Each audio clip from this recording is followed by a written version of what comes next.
விடியல் தரப்போவதாக சொன்னார்கள். ஏழைங்க கண்ணீரை துடைக்கப் போவதாக சொன்னார்கள். இவர்கள் சொன்னதை நம்பி ஓட்டு போட்டுவிட்டு தாகம் தணிக்க குடிநீர் குழாயை திறந்தேன். மலம் கலந்த நீர் வந்தது. வேதனையில் சென்னைக்கு சென்று ஏதாவது ஒரு வேலை செய்து பிழைக்கலாம் என்று வந்தேன்.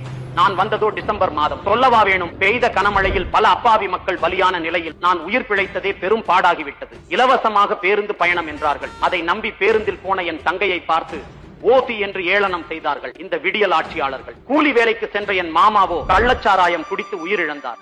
ஏன் இன்னும் மதுவிலக்கை அமல்படுத்தவில்லை என்று கேட்டேன்.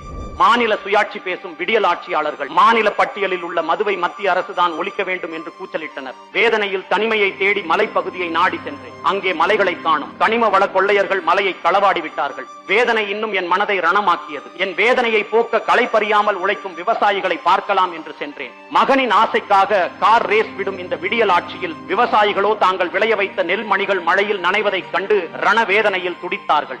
வேதனையின் உச்சத்திற்கு சென்ற நான் கடற்கரையில் காற்று வாங்கலாம் என்று சென்றேன். அங்கோ விமான சாகச நிகழ்ச்சி நடைபெற்றது. இந்த திராவிட மாடல் ஆட்சியாளர்கள் ஆடம்பரமாக வந்து நிகழ்ச்சியை கண்டுகளித்தார்கள். ஆனால் அப்பாவி மக்களோ அல்லோலப்பட்டு தங்கள் இன்னுயிரை பறி கொடுத்தார்கள். இதற்காகவா இந்த விடியல் ஆட்சிக்கு ஓட்டு போட்டேன். இனி ஒரு காலமும் இவர்களுக்கு இல்லை என் ஓட்டு. இதுவே நான் இவர்களுக்கு வைக்கப் போகும் வேட்டு.